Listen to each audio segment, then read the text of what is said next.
Okay, we're back. The red dots blinking, the numbers are counting down, counting up. We're live. All right. So I am Verde Robusto. This is your host on the Schumann Resonance Harmonics channel on YouTube and Facebook.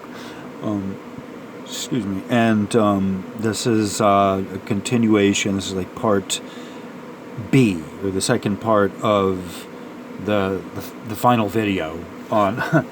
Hopefully there won't be another one necessary to close out the topic. But this is kind of, there was more to share than I had time for in the last video, talking about, the alternate sources of where to get information from the spectrograph, if not from Russia, the Russian site in Tomsk. So I kind of like this graphic here. It's I don't want to have it as a thumbnail because there's more to it than this, but I kind of just like that image. And that says it's a schematic representation of the different current systems responsible for the Earth's magnetic field. All right. So you see here the ionic spheric currents.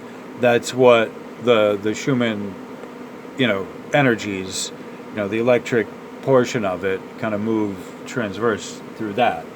The high potential of the ionosphere is way up there. That's like 20, the equivalent of, as we had read, 200,000 volts in this field here.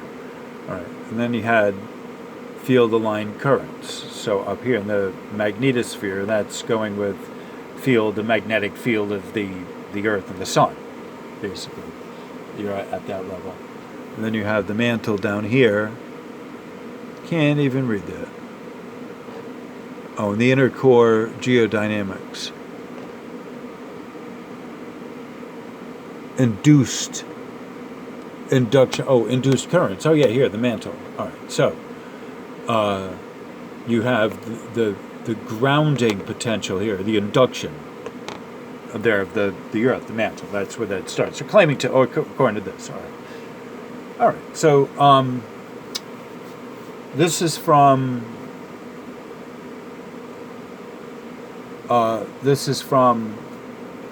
ingv.it. This is the Italian site, and so.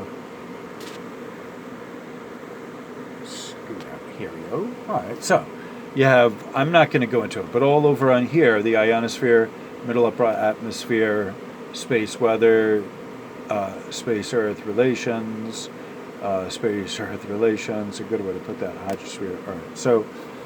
All right, so there's a lot there to look at. All right, so I'm just giving a brief overview on this stuff right now. All right, so this one here had a goofy quality. And these are not new.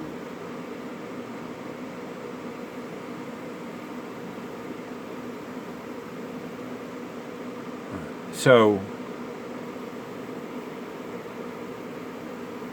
these are, 5, 9. I guess they are new. All right, relative. This is new. Yeah. Because we are on. All right, so these are current. These are relevant and current. All right. So they are giving you, this is geocenter info /en/monitoring/Schumann. That's their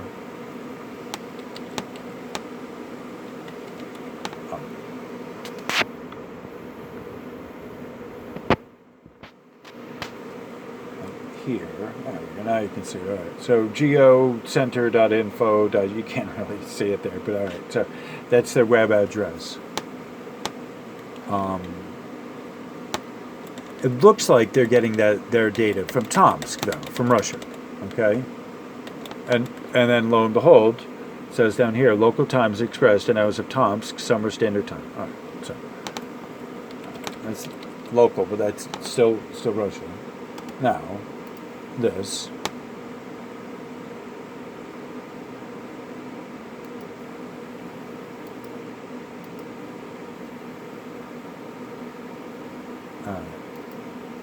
All right, so this is Kyoto, Japan, and this is magnetic north, geomagnetic and magnetic poles. Okay, so they're giving you a current tracking locations of geomagnetic fields and magnetic poles based on IGRF 13 from 1900 to 2015 by 5 years, and in 2020 red, and 2025 is prediction. So these are giving you the data on the magnetic poles. That's Kyoto-U, I guess university, .ac, probably academic, OACJP/poles/pole, POLESEXP.html. Okay, that's the link for this one. Okay, this is another Kyoto site. Okay, this is September. This is their this is geomagnetism for Kyoto, September 2020. Okay, this is the home page, which is fairly useless for CN. So I wanted to go back to here. All right. So after, I just want to show you all the pretty pictures. It's like a moving picture. All right. So I had read there the research. All right. So this right here, if you want a viable substitute, I guess, for the Schumann at Tomsk, this would be it. Now, as you'll notice, this is significantly different than the one that you're used to.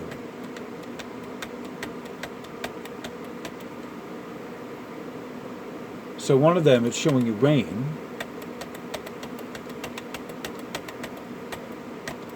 So I think for a big chunk of this video, because we are dedicated to wonky data, and by comparison, what is good, what does other data look like? Now, this right here is not during the time where Tomsk went down.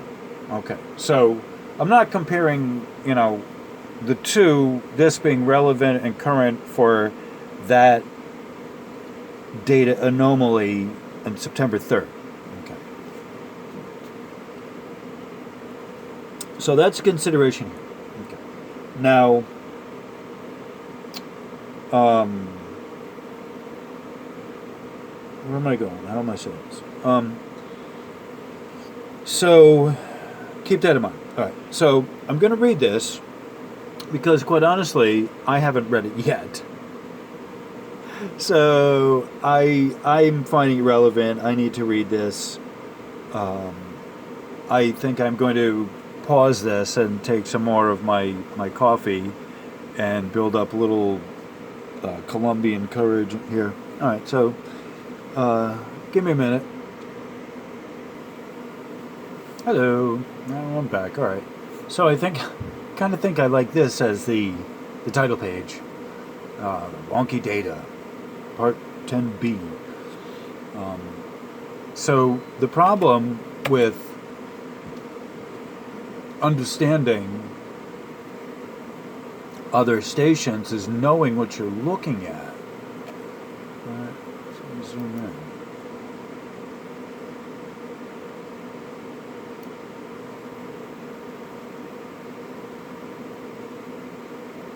Time. These are the times down here. And so 10, 15, 11, 20, 11, 25, 11, 30, 11, 35, rather. So these are. And then this is your frequency hertz here. 1.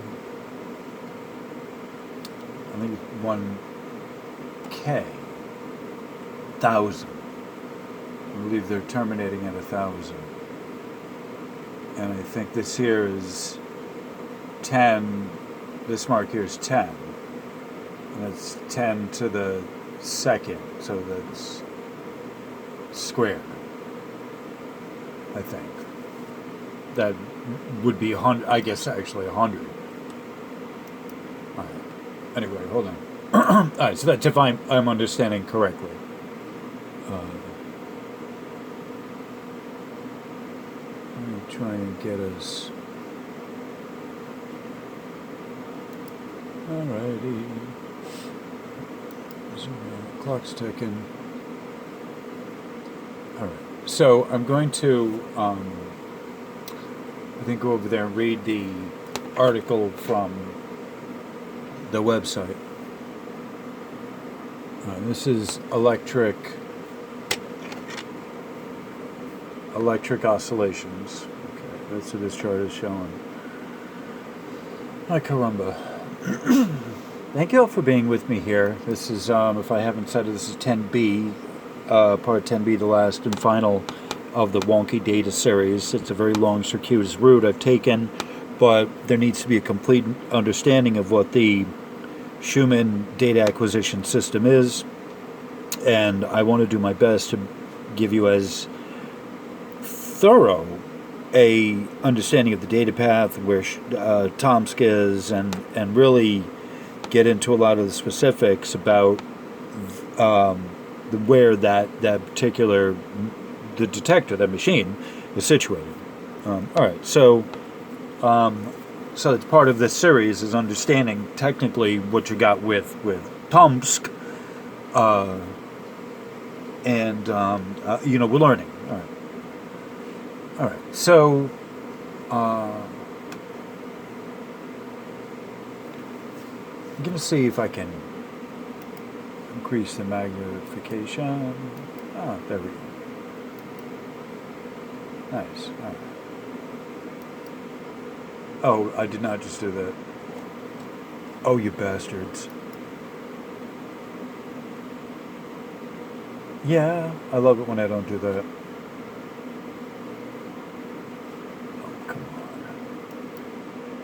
Oh, there it is. All right. Jeez. Scared myself on this.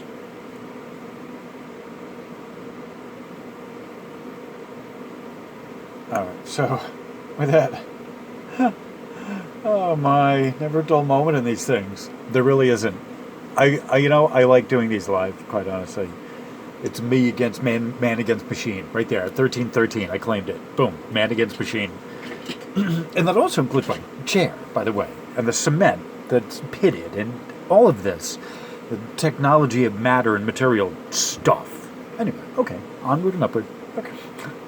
The Schumann resonance. No, there's none of that. This is Schumann resonances. The resonances of the Earth ionosphere cavity are also evidenced by yellow horizontal bands in the lower part of the ELF, and the ELF band on the right. This picture represents about 50. I'm not sure what the foot. I guess 50 feet. I'm not sure what the 50 something of recordings at the Camerino station. The frequency resonances occur at about 8, 14, 20, 26, 32, 37, and 43 hertz. Principal excitation source of Schumann resonances are cloud-to-ground discharges, with the peak currents on the order of 20,000 to 30,000 amps, and the discharge rate of 100 times per second. Because of such high discharge rates and the remarkably small propagation loss, the associated electromagnetic radiations from individual lightning overlap to form a stationary background electromagnetic noise. However, once in a while, the middle atmospheric electrical current between the cloud tops and the ionosphere cause sufficiently large transients called ELF transients and excite the Earth ionosphere cavity to amplitudes that may exceed the background by factors of 10 to 20 or more.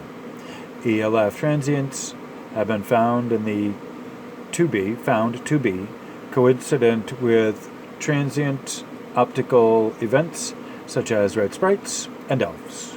Other sources include 1. The vertical component of intercloud and intracloud discharges. 2.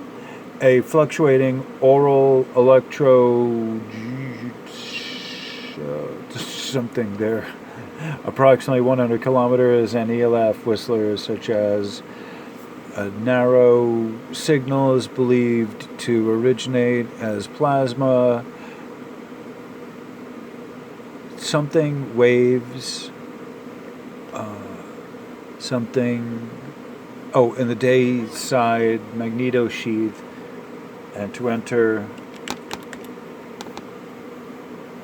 the Earth ionosphere cavity through the polar cusp, as that's what Wages was talking about. He showed the torus shape of the middle of the Earth, the poles. There's a thinner, not as much protection there. It's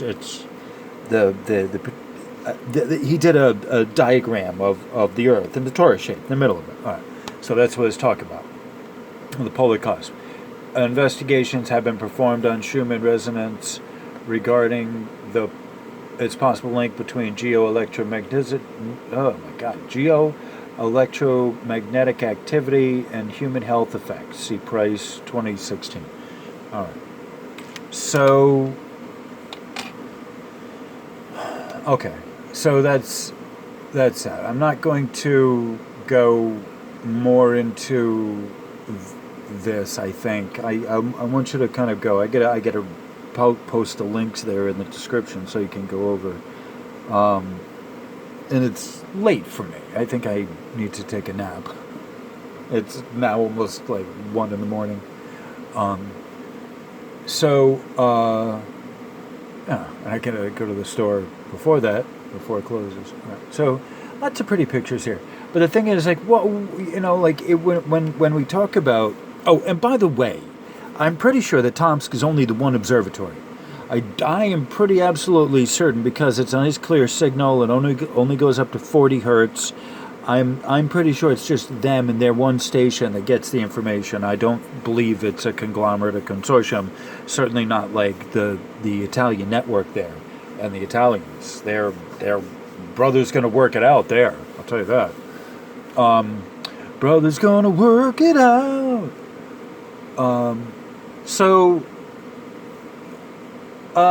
This is, I wanted to, like I said, I wanted to bring up other sources of data for the understanding of the Schumann Resonances. All right. So I'm at about almost 20 minutes here, and I need to pause this to kind of reassess what I'm doing. Okay. We're back. My guides directed me to what I'm doing, the next couple things I'm doing. All right, so there's a bigger, broader, I don't know if this is actually part of the, yes, it is, they're telling me. This is part of, all right, so the 10B is not the last. I'm going to do, there's probably going to be a dozen, I guess, in this, because it's a bigger, broader picture of, there's a lot of information. So next time that, in the future, if Tomsk is down, this whole series will provide a adequate, suitable substitute in a number of ways, on a number of levels, just deeply satisfying to missing our beloved Russian stand-in, giving us the continuous updating and monitoring. And in the middle of Siberia, only kilometers from a train tracks. All right. So I at almost halfway through this, or over halfway through the 33-minute mark. I'm not going to get into because this legitimately is a part B of, alternate data. And so the next kind of section in this is dealing with a specific root cause. If we talk about like a circuit breaker having flipped too many times and needing to replace it, and then having to replace the whole motherboard because of the, we're upgrading in our scenario, in our kind of, hypothetical scenario, kind of bringing it down to a level we all can kind of identify with. So, swapping out the computer motherboard, say, for example, to a different type of architecture, going from 16-bit parallel to the 32-bit serial.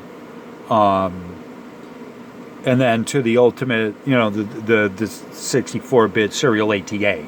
Like, all right, whatever. Okay, so we're talking about hot swap versus cold swap, things that you can only do when the power is off. And so if you're retrofitting the antenna itself with a new filter, you would potentially, shut it down at the source at that point, and then you're doing a debugging kind of thing on the new system. Put it in safe mode, okay, whatever. So, but what are the root causes? What there's before my higher powers gave me the idea of the safe mode. There was something else that had kind of piqued my interest. There's two of them together that really you need to know, that are tertiary to the main topic of the missing data at Tomsk, but there's a bigger, broader explanation of what's also happening here and a number of other kind of facets that are related and intra-related, that I had wanted to kind of go over. So what I'm doing here is I'm introducing the next two videos that my visual aids, some classes are you sit through a movie. Like, I like that. That's kind of one of the things that I've liked about doing this particular series, is that there are some other videos on this that I can rely on, that I need to link to, and they explain it a little better than I can. My warp drive experts, as it were. All right, so the first is, and I'm just going to introduce these in the next part, because this is from one of my channels I've subscribed to. It's Homebrewed, BRUED, and this is the title of this one is Noticing the Internet Getting Slower? Here is why. Okay. So we're going to go through, and you even see a little glimpse of what he's talking about here. This little, that's a live, at the time that's a live one-on-one real-time monitor of the spike in the background, right? I'm going to show you this because that's really important. And and this is a gentleman, I guess, who used to work in cable TV. Like, he worked in this type of environment where he knows about, like a site like this that's monitoring the background magnetics, basically. Electromagnetics, that's what we're talking about, in a number of different places. All right, so there's that. That's the first of the video, and then in the next part. And then, this is Roger from Mud Fossils, where he's talking about Schumann Resonances creating excess electrical energy. Okay. So, this is, the two of these interrelate, and you'll see why. I think you'll see why. I don't know. I'm going to hopefully cross the I's and dot the T's and, connect the dotted lines for you so you can see it well enough to know what it is that I'm talking about. Okay. That the atmosphere is holding a charge of itself. Okay? So, I think, all right, so I don't want to get more into depth about what they're, because I can't wrap my head around some of it myself. All right. So I think the two of those together, between Homebrewed and Roger, will constitute like the next video, if I remember the times what I want to use, and then with my commentary in there. Thank you all for being here. I appreciate your coming here and your love and continued support. I think I'm going to end this before the 30-minute mark, and keep it a reasonable time. All right, so that was those two. Oh, you know what? All right, there's one. That's not it. All right, so yeah, there's one, but while I still have time. All right, because I have made reference of this before, and I want to, this is actually the last thing I'll have shown in this video, if I can find it. This was from the 17th of August. And this was an exchange between the suspicious observers and myself. Not a long exchange, but let me find it.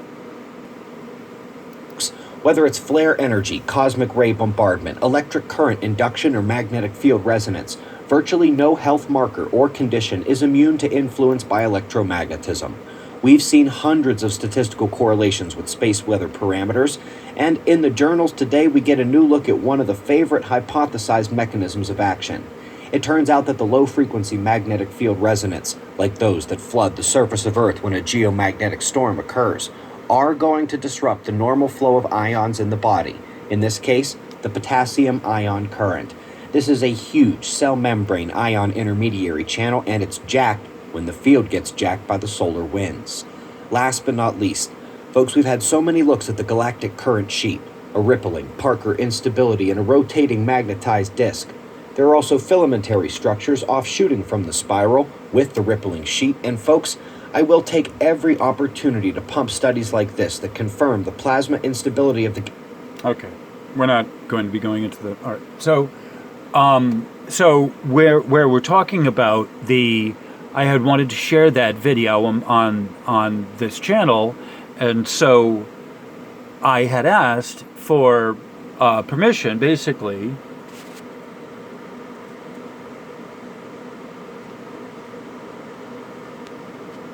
All right, so this was the 17th of, right here, the 17th of August, which is certainly a memorable, commemorable day in my view. All right, so I said, thank you for this information. I do a YouTube channel dedicated to discussing the Schumann Resonances and how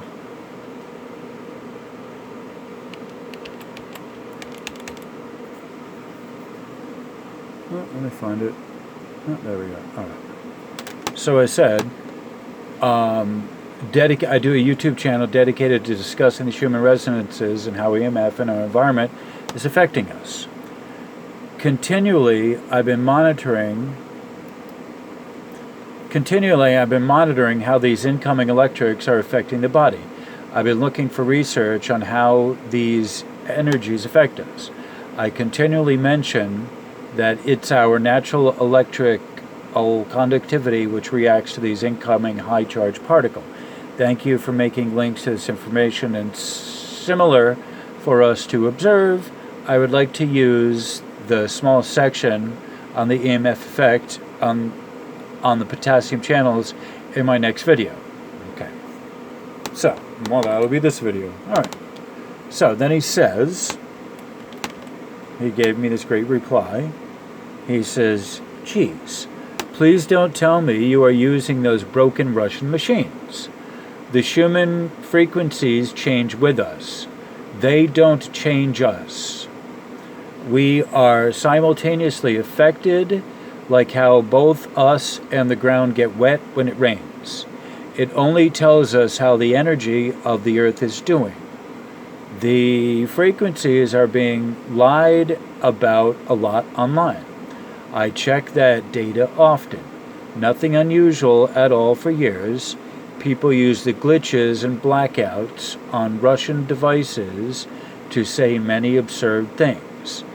There are daily, lunar, annual, and solar cycle length patterns for the frequencies 5 miles away. Okay? From the device, it is not applicable to you. Any nearby lightning and the reading is useless at all distances. Okay. So, he's absolutely correct. Think of him what you will. I don't care. He's absolutely correct in what he says. So, my response, if I can fit it all in a time, said thank you for the time to answer this and as thoroughly as you are. I face an uphill battle. No one understands what the Schumann Resonance harmonics. I've had to drive deep into the actual data of the various antenna operators and manufacturers around the world, up to and including the CNOFS satellite. It's my job at this time to help correct a lot of noise in the understanding of people what's happening. I have a Facebook page and a YouTube channel primarily dedicated to helping folks understand the actual physics of what's happening. Your voice is one of the few of reason on explaining what's going on. Love the comment on the broken Russian machines. Ugh. It's the de facto standard of the West. The signal lines are the cleanest, I figure. It's the case of Liberty Valance. It's the West. When the myth becomes more popular than the truth, prints the myth. That said, things are changing in many respects, and the resonances reflect the incoming blasts of UVCC, X-rays, gamma bursts, and all sorts of energies across the spectrum that the Schumann antenna do not measure. You, here, have shown us many bursts that come to us, ionize the atmosphere and the various layers. You've reminded us that the solar system-wide condition. Sure, there's lots of conspiracy theories about our evolution as people, sure. Yet humans have alienated ourselves from everything, including our very own bodies. The human head can willfully alienate itself from the very own body. Yet somehow the presence of a spirit or a soul, or us evolving on a grander scale, gets shit upon because it's not empirically provable. Not because the data is not there, but due to the fact of willfully ignoring what does not fit into